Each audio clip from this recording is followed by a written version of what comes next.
আজকের যে কাবা, এই কাবা জাহেলি যুগে মক্কার কাফের মুশরিক কুরাইশরা তৈরি করেছে। তো এই রকম চারকোনা কাবা, কাবার সামনে এরকম গোল করে হাফ কোমর হাফ মাজা বরাবর ঘিরা আছে, ওটাও কাবার অংশ। ইব্রাহিম আলাইহিস সালাম ওইভাবে তৈরি করেছিলেন। তো মক্কার কাফের মুশরিকরা যখন তৈরি করে বলছে হালাল টাকা ছাড়া কেউ টাকা দিও না। তো হালাল টাকা দিয়ে এতটুকুই হয়েছে, অতটুকু আর হয়নি, ওটা খালি রেখে দিয়েছে।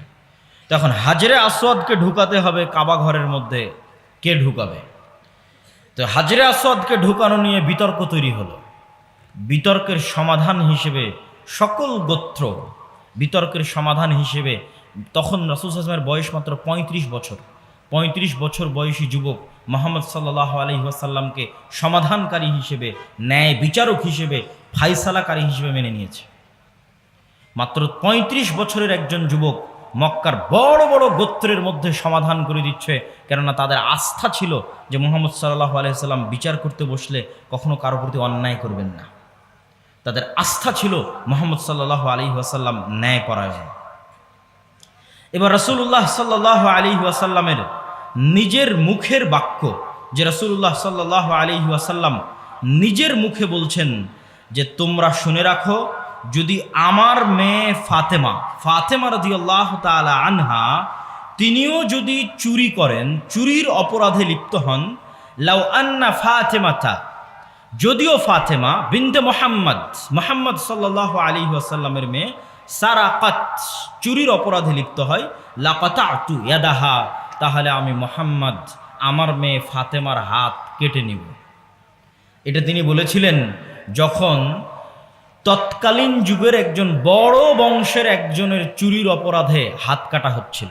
তখন কানা ঘুষা হচ্ছিল মসজিদে যে এত বড় বংশের ব্যক্তির অপরাধে হাত কাটা হবে। তখন রাসূলুল্লাহ সাল্লাল্লাহু আলাইহি ওয়াসাল্লাম বলেছিলেন যে যদি আজ আমার মেয়ে ফাতেমাও চুরি করে তো আমি ফাতেমারও হাত কেটে নিব। এর নাম ন্যায়পরায়ণতা। যেমন কিছুদিন পূর্বে বাহ্যিক ঘটনা দিয়ে যদি বুঝাই, একজন পুলিশ একজন আর্মির মেজরের কলার ধরেছে, পরবর্তীতে সেই পুলিশকে ক্ষমা চাইতে হয়েছে আর্মির মেজরের কাছে। তো ইসলামী শাসন যদি হতো, মনে করেন বাংলাদেশে এখন ইসলামী শাসন আছে এবং এখানে একজন ন্যায়পরায়ণ শাসক আছে, তাহলে ওই পুলিশ ওই আর্মির মেজরের কাছে ক্ষমা চেয়েছে, তো ওই পুলিশ যদি এই অপরাধ একজন রিক্সা চালকের সাথেও করতো তো রিক্সা চালকের কাছেও পুলিশকে ক্ষমা চাইতে হতো। কিন্তু আর্মির মেজরের ক্ষমতা আছে, তাই আর্মির মেজরের কাছে ক্ষমা চাইতে হবে, আর ভ্যান চালকের সাথে অপরাধ করলে তার কাছে ক্ষমা চাইতে হবে না। এটা হচ্ছে সেকুলার সিস্টেম, ডেমোক্রেটিক সিস্টেম। আর মুহাম্মদ সাল্লাল্লাহু আলাইহি ওয়াসাল্লামের সিস্টেম কি, যদি আমার মেয়ে চুরি করে তবুও হাত কাটা হবে, আর তুমি যদি অন্যায় রিক্সা চালক, ভ্যান চালক, কৃষকের সাথে করো তো কৃষকের কাছেও ক্ষমা চাইতে হবে। এর নাম ন্যায়পরায়ণতা। আজ আমরা জাতি হিসেবে রাসূলুল্লাহ সাল্লাল্লাহু আলাইহি ওয়াসাল্লামের এই দুটা গুণ থেকে সবচেয়ে বেশি পিছিয়ে আছি। রাসূল সাল্লাল্লাহু আলাইহি ওয়াসাল্লাম বাহ্যিকভাবে যা আমল আখলাক দিয়ে গেছেন, এই বাহ্যিক আমল আখলাকগুলো আমরা খুব ভালো মেনে নিয়েছি। যেমন বাহ্যিকভাবে সালাত দিয়ে গেছেন, সালাত মেনে নিয়েছি। বাহ্যিকভাবে সিয়াম দিয়ে গেছেন, সিয়াম মেনে নিয়েছি। হজ দিয়েছেন, হজ মেনে নিয়েছি। কিন্তু অভ্যন্তরীণভাবে আল্লাহর নবীর এই দুটি গুণ থেকে আমরা হাজার হাজার লক্ষ কোটি মাইল পিছিয়ে আছি। আর আমরা ওই বাহ্যিক আমলগুলো করি, আমাদের এই দুইটা গুণ যে আমাদের নাই এটি ঢাকতে।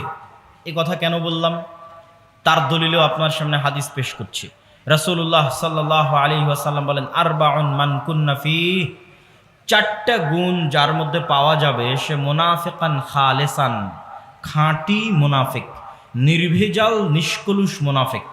তো খাঁটি নির্ভেজাল নিষ্কলুষ মুনাফিকের পরিচয় দিতে গিয়ে আল্লাহর নবী বললেন না যে ব্যক্তি গান বাজনা শুনে সে মুনাফিক, যে ব্যক্তি অবৈধ সম্পর্কে লিপ্ত হয় সে মুনাফিক, যে মদ পান করে সে মুনাফিক।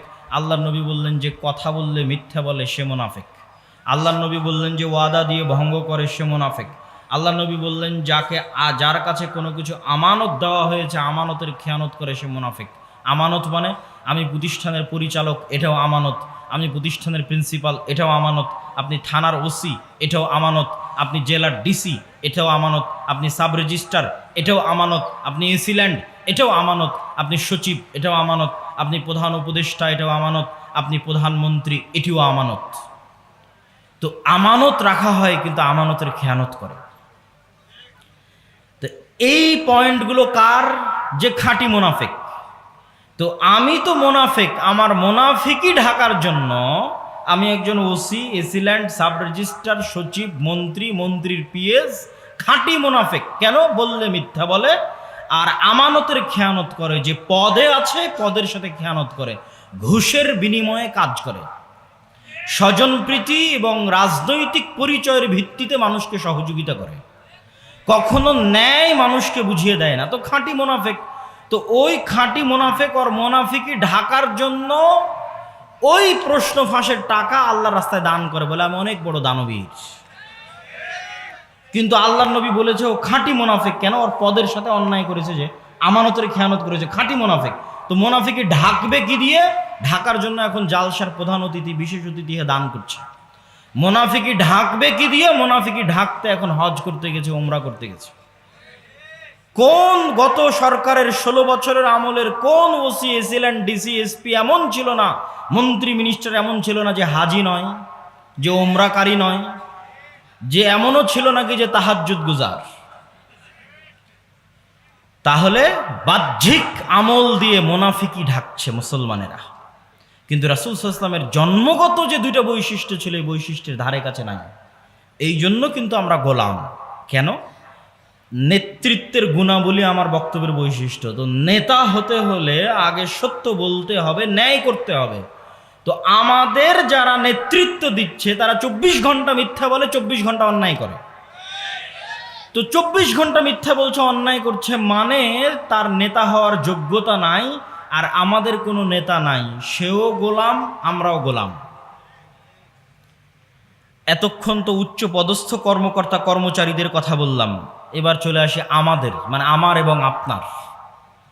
আপনি এবং আমি ন্যায়পরায়ণ নই যদি আমার স্ত্রীর সাথে ন্যায়পরায়ণ না হই, যদি আমার মায়ের সাথে ন্যায়পরায়ণ না হই, যদি আমার পিতার সাথে ন্যায়পরায়ণ না হই, যদি আমার ভাইয়ের সাথে ন্যায়পরায়ণ না হই, যদি আমার আত্মীয় স্বজনের সাথে ন্যায়পরায়ণ না হই। বহু ইমাম ইসলামের ইতিহাসে, বহু বড় বড় আলেম বিবাহ করেননি এই ভয়ে স্ত্রীর সাথে ন্যায় প্রতিষ্ঠা করতে পারবেন না, এই ভয়ে বিবাহ করেন। কেন? এটা মানুষের হক। স্ত্রীর সাথে ন্যায়পরায়ণতা প্রতিষ্ঠার অভাবে আপনি কিয়ামতের মাঠে ফেসে যেতে পারেন। আরো নিচে নেমে আসি, আমরা আপনারা অসংখ্য মানুষ এখানে বসে আছি, অনলাইনে অফলাইনে যারা দেখছেন শুনছেন, তারাও যখন বাবা মারা গেছে তখন বাবার জমি বন্টন করতে গিয়ে যেটা বেশি দামি, উঁচু, সেই জমি নিয়েছেন আপনি, আর আপনার বোনকে দিয়েছেন কম দামি, কম আবাদি, পানিতে ডুবে থাকে, ফসল হয় না সেই জমি। তার মানে আল্লাহর নবীর যে চারিত্রিক গুণাবলী, তার দৃষ্টিকোণ থেকে যদি বলি, তাহলে আপনি বা আমাদের মতো যারা, তারা হচ্ছে চোর এবং দুর্নীতিবাজ। এই জন্য আমরা গোলাম। এরকম ব্যক্তি পর্যায়ে চলে যান, ন্যায়পরায়ণতা নাই। মসজিদ, মাদ্রাসা, ইসলামী দল, ইসলামী সংগঠন, ন্যায়পরায়ণতা নাই। ন্যায়পরায়ণতা, সত্যবাদিতা ছাড়া নেতা হতে পারবেন না। আল্লাহ আপনাকে নেতা বানাবে না, রাষ্ট্রের নেতা বানাবে না, সমাজের নেতা বানাবে না, আল্লাহর দয়ায়। কিন্তু আমাদের মধ্যে নাই, অভাব আছে। এই কারণে সব বাহ্যিক আমল আখলাক থাকার পরও আমরা আল্লাহর দয়ায় নেতা হতে পারছি না। আমার ছোট ভাই আব্দুর রহিম গল্প শোনাতো যে সে যেহেতু ফিলিস্তিনে ত্রাণ বিতরণের কাজ করছে, তো তার অভিজ্ঞতা হয়েছে। সে আমাকে বলেছে যে আমি আমার বক্তব্যে বলেছি যে এই যুগের মুসলমানেরা বানু ইসরাইল, মানে মিথ্যায়, ধোকায়, শঠতায়, 2 নাম্বারিতে, অন্যায়, এই যুগের মুসলমানেরা বানু ইসরাইল। তো সে ত্রাণ বিতরণ করতে গিয়ে সেটা দেখেছে যে ইসরায়েলিরা কি মারছে ফিলিস্তিনিদেরকে। যারা ত্রাণ বিতরণ করছে তাদের ত্রাণ গাজা পর্যন্ত পৌঁছতে যত লেয়ারের সিন্ডিকেট আছে, 5, 10, 20 লেয়ারের যত সিন্ডিকেট আছে, এই প্রত্যেকটা সিন্ডিকেট মুসলমান কন্ট্রোল করে। আর মুসলমানেরা ওই সিন্ডিকেট দিয়ে আপনাকে যেতে হবে, ওই প্রত্যেকটা লেয়ারে তারা অবৈধভাবে টাকা নেয়। মানে আপনার একটা ভাই ক্ষুধার্ত অবস্থায় কাতরাচ্ছে গাজাতে, তার কাছে আপনি কষ্ট করে টাকা দিতে যাচ্ছেন, আর এক মুসলমান ওখানে বসে আছে সিন্ডিকেট মেনটেন করতেছে। কেন? বৈধ উপায়ে তো সেখানে টাকা দেওয়ার সরাসরি কোনো রাস্তা নাই, মানুষের হাত দিয়ে দিতে হয়। তো এই যে হাত দিয়ে যতগুলো লেয়ার অতিক্রম হচ্ছে, এই প্রত্যেকটা লেয়ারে এই রকম খাঁটি, নিষ্কলুষ, নির্ভেজাল মুনাফিক বসে আছে। অথচ বাহ্যিকভাবে এরা সবচেয়ে বড় হাজি, সবচেয়ে বড় ওমরাকারী, সবচেয়ে বড় নামাজি, সবচেয়ে বড় তাহাজ্জুদ গুজার, সবচেয়ে বড় আল্লাহওয়ালা। এই জন্য গোলাম নেতা হতে পারবে না, গোলামি থেকে যাবে। মাসিকাল এতেসামের এই মাসের একটা সম্পাদকীয় গেছে যে ইসলামের সামগ্রিক বিজয় যেভাবে সম্ভব নভেম্বর মাসে, সেখানেও দেখবেন এই পয়েন্টগুলো, এই ন্যায়পরায়ণতা এবং সত্যবাদিতা, এই পয়েন্ট উল্লেখ করা আছে।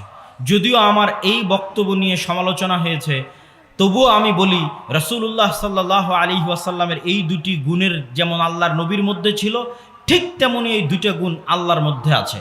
আল্লাহ সুবহানাহু ওয়া তাআলা বলছেন, ওয়া তাম্মাত কালিমাতু রাব্বিকা সিদকাও ওয়া আদলা। আল্লাহ যত আদেশ দিয়েছেন সব আদেশ ন্যায়ের সাথে দিয়েছেন, সব আদেশ সত্যের সাথে দিয়েছেন। এবং আল্লাহ নিজে বলেছেন, ইন্নী হাররামতু যুলমা আলাইয়া, আমি অন্যায় করাকে আমার উপর হারাম করে নিয়েছি। সবচেয়ে নিখুঁত ন্যায়পরায়ণ, ন্যায় বিচারকারী, সবচেয়ে নিখুঁত নিপুণ ন্যায় বিচারক, ন্যায়পরায়ণকারী হচ্ছেন আল্লাহ সুবহানাহু ওয়া তাআলা, ন্যায়পরায়ণতা বাস্তবায়নকারী। আর এই জন্য তিনি ন্যায়পরায়ণতাকে এত পছন্দ করেন। রাসূলুল্লাহ সাল্লাল্লাহু আলাইহি ওয়াসাল্লাম বলেছেন, সাবআতু ইউদিল্লুহুমুল্লাহ ইয়াওমা লা দিল্লা ইল্লা দিল্লুহ, 7 শ্রেণীর মানুষকে কঠিন কিয়ামতের মাঠে বিশেষ ছায়া দেওয়া হবে। তার 1 নম্বরে যে বাহ্যিক ইবাদতগুলো আমরা দেখি, এগুলোকে রাখা হয়নি। যে আমি তাহাজ্জুদের সালাত আদায় করি, বা আমি প্রচণ্ড ওমরা পালন করি, প্রচুর নফল ওমরা পালন করি, প্রচুর নফল সিয়াম পালন করি। 1 নম্বরে রাখা আছে ইমামুন আদিল, ন্যায়পরায়ণ দায়িত্বশীল। মানে শুধু ন্যায়পরায়ণ রাষ্ট্রনেতা নয়, ন্যায়পরায়ণ পরিবারের দায়িত্বশীল, ন্যায়পরায়ণ সমাজের দায়িত্বশীল, ন্যায়পরায়ণ প্রতিষ্ঠানের দায়িত্বশীল, ন্যায়পরায়ণ মসজিদের দায়িত্বশীল, ন্যায়পরায়ণ মাদ্রাসার দায়িত্বশীল, ন্যায়পরায়ণ সংগঠনের দায়িত্বশীল। মানুষের মধ্যে ন্যায়পরায়ণতা প্রতিষ্ঠা করা অনেক বড় ইবাদত, অনেক বড় ইবাদত মানুষের মধ্যে ন্যায়পরায়ণতা প্রতিষ্ঠা করা। আর এটি না থাকার কারণে আমরা গোলাম, এটি না থাকার কারণে আল্লাহ আমাদেরকে রাষ্ট্র ক্ষমতা দেয় না। যত ইসলামী দল আছে, ইসলামী সংগঠন আছে, মসজিদ মাদ্রাসা আছে, দেখবেন এদের মধ্যে ভাঙ্গন কেন, ফাটল কেন, এক মাদ্রাসা থেকে আরেক মাদ্রাসা কেন তৈরি হয়, এক দল থেকে আরেক দল কেন ভাঙছে। প্রত্যেকটা জায়গায় গিয়ে দেখবেন, দেওবন্দি হোক, আহলে হাদিস হোক, এখানে মাসলা মাসাইলের মতভেদ নাই, আকিদার মতভেদ নাই। প্রত্যেকটা ফাটলের পিছনে আছে অন্যায়পরায়ণতা, অন্যায়, জুলম এবং মিথ্যা। হয় যিনি দায়িত্বশীল, যিনি দায়িত্ব পালন করছেন, দলের নেতা, সভাপতি, আমির, তিনি জালেম এবং মিথ্যুক, অথবা তার অধীনস্থ যারা মামুর, তারা হয় জালেম, মিথ্যুক, অথবা যিনি প্রতিষ্ঠান পরিচালনা করছেন তিনি হয় অন্যায়কারী, জালেম, মিথ্যুক, অথবা ওই প্রতিষ্ঠানের অধীনস্থ যে 2 জনের মধ্যে সমস্যা হয়েছে সে হয় মিথ্যুক অথবা অন্যায়কারী। ওখানে মাসলা মাসাইলের কোনো মতভেদ নাই, ওখানে সমস্যা হচ্ছে ন্যায়পরায়ণতা প্রতিষ্ঠা করা জানে না। সালাত, সিয়াম, হজ, যাকাত, আকিদা খুব বিশুদ্ধ, কিন্তু ন্যায়পরায়ণ নয়, সত্যবাদী নয়। এই জন্য তাদেরকে আল্লাহ রাষ্ট্রের দায়িত্ব দিবেন না, রাষ্ট্রের নেতা বানাবেন না। গোলাম আছে, গোলাম হয়েই থাকতে হবে। আর যদি মনে করেন না রাষ্ট্রের দায়িত্ব নিব, তাহলে ওই যে 40 বছর যাবৎ আল্লাহর নবীকে প্রস্তুত করেছে নেতৃত্বের গুণাবলী দিয়ে, তার 1 নম্বর গুণ ছিল বলে সত্য, করে নেয়। সারা মক্কা জানে মুহাম্মদ সাল্লাল্লাহু আলাইহি ওয়াসাল্লাম সত্যবাদী, ন্যায়পরায়ণ। ওই রকম যখন একটা ছোট্ট মাদ্রাসাও যদি দাঁড়িয়ে যায়, একটা ছোট্ট সংগঠনও যদি দাঁড়িয়ে যায়, একজন ব্যক্তিও যদি দাঁড়িয়ে যায় যে জন্ম থেকে মৃত্যু পর্যন্ত সত্যবাদী এবং ন্যায়পরায়ণ, ওই রকম ব্যক্তি, ওই রকম প্রতিষ্ঠান, ওই রকম সংগঠন, ওই রকম লোকের হাতে আল্লাহ সুবহানাহু ওয়া তাআলা তার দয়ায় ইসলামের জন্য রাষ্ট্রের নেতা করবেন। জোরপূর্বক নেতা হওয়া যায়, কিন্তু আল্লাহর দয়ায় আল্লাহ আপনাকে রাষ্ট্রনেতা দিবে। তার আগে আপনার মধ্যে ন্যায়পরায়ণতা প্রতিষ্ঠা করতে হবে, সত্যবাদিতা প্রতিষ্ঠা করতে হবে। সম্মানিত উপস্থিতি, আমি আমার বক্তব্য দীর্ঘায়িত করতে ইচ্ছুক নই। রাসূলুল্লাহ সাল্লাল্লাহু আলাইহি সাল্লামের নেতৃত্বের গুণাবলীর মধ্যে 4র্থ গুণাবলী সাহসিকতা। নেতা হতে হলে অবশ্যই চরম পর্যায়ের সাহসী হতে হবে। ভীতু কাপুরুষরা কখনোই নেতা হতে পারে না। রাসূলুল্লাহ সাল্লাল্লাহু আলাইহি সাল্লামের সাহসিকতার 2টা উদাহরণ ইসলামের ইতিহাসে পাওয়া যায়। তার একটা উদাহরণ, একদিন রাতের বেলা মদিনায়, আনাস রাদিয়াল্লাহু তাআলা আনহু বলছেন, ফাজিআ আহলুল মাদিনা যাতা লাইলাতিন, একদিন রাতের বেলা মদিনায় বিকট আওয়াজ শোনা গেল। পুরো মদিনাবাসী ভীত সন্ত্রস্ত। কিসের আওয়াজ? সবাই তাড়াহুড়া করে নিজ ঘর থেকে বের হচ্ছে, বের হয়ে যেদিকে আওয়াজ শোনা গেছে সেই দিকে দৌড়ে যাচ্ছে। কিসের আওয়াজ? একজন আরেকজনকে জিজ্ঞেস করতেছে। ফান্তালাকা নাসুন কিবালা সাউতি ফাতালাক্কাহুম রাসূলুল্লাহ সাল্লাল্লাহু আলাইহি সাল্লাম রাজিআন। তো মানুষজন আওয়াজ শুনে আওয়াজের দিকে যাবে কি, দেখছে আওয়াজের দিক থেকে মুহাম্মদ সাল্লাল্লাহু আলাইহি সাল্লাম ঘোড়ার পিঠে তরবারি হাতে এগিয়ে আসছেন আর বলছেন, এই তোমাদের কোনো ভয় নাই, তোমাদের কোনো ভয় নাই, আমি দেখে এসেছি। মানে মানুষ ভীত সন্ত্রস্ত অবস্থায় যাচ্ছে, তার আগে মানুষজন পৌঁছার আগে মুহাম্মদ সাল্লাল্লাহু আলাইহি ওয়াসাল্লাম দেখে এসেছে কি সমস্যা। আল্লাহু আকবার, কি চরম পর্যায়ের সাহসী নেতা। আর তিনি এবার মদিনার মানুষকে অভয় দিচ্ছেন যে তোমাদের কোনো ভয় নাই, আমি দেখে এসেছি কি সমস্যা।